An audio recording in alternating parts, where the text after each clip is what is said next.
Sana all.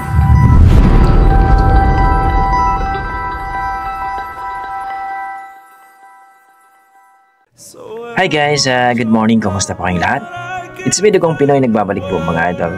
For today's video mga idol ay magbibigay po tayo ng reaction sa ating bagong nakuhang video na kung saan mga idol ay air supply ng Leyte, no?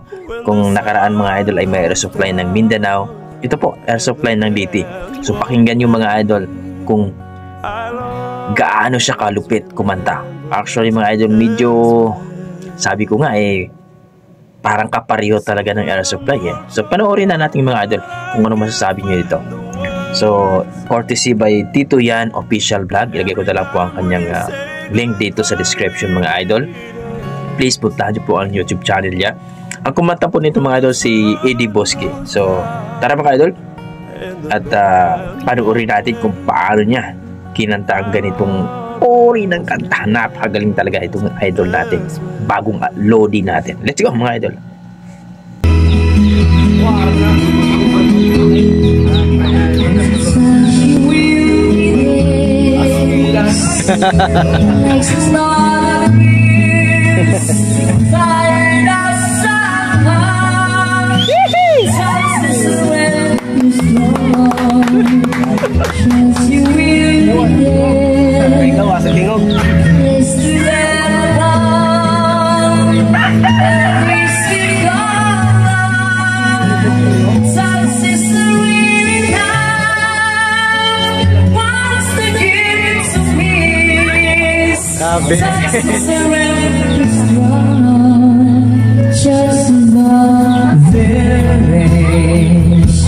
Wow, grabe naman yan. Grabe naman yan. Ang lupit. Ang lupit ni idol.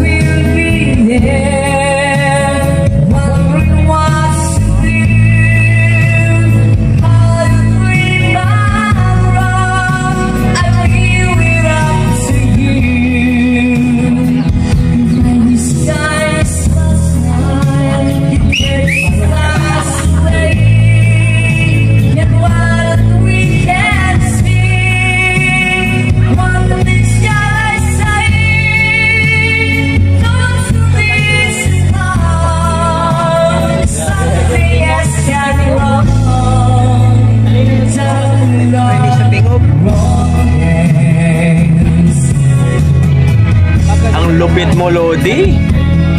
Chances by Eddie Bosque. From Leyte yan mga idol ha. Ang lupit. Parang original kumanta mga idol. Grabe. Na-amaze ako sa boses niya idol. Parang wala lang. Grabe naman.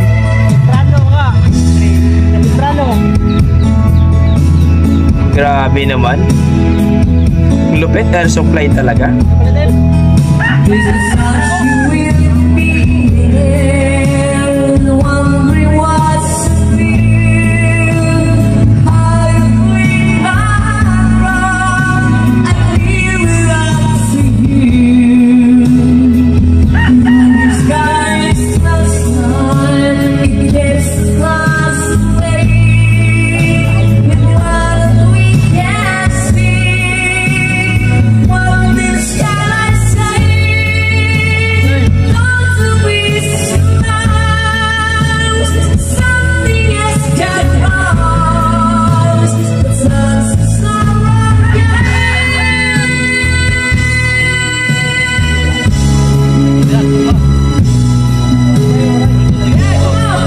Sabi mga idol, narinig niyo yun?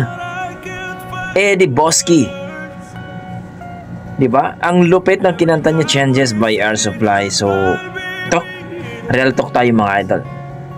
Narinig natin yung boses ni Rams Kadalib from Air Supply ng Mindanao. Pero ito mga idol, Air Supply ng Leyte. Napakalupit mga idol, Eddie Bosque. So puntahan nyo po ang YouTube channel ng nag-upload mga idol. Ang kanilang YouTube channel mga idol ay si Tito Yan Official Vlog. So ilagay ko na po ang kanyang link dito mga idol sa description. Pero dito idol, nakita nyo at narinig nyo sa dalawang mata nyo at nakita nyo mga idol na kung saan talagang air supply ang datingan. Para sa akin, napakalupit. Talagang pag yan ay kainuman mo, naku, Diyos ko, makakadami ka talaga ng bili ng tuba or San Miguel or whatever ang inumin nyo. So guys, anong masasabi nyo sa video ito? Anong masasabi nyo sa boses niya? Na-amaze ba kayo? Malupit ba para sa inyo? Para sa akin, malupit yan. Okay, hanggang dito na lang ako mga idol. Maraming salamat.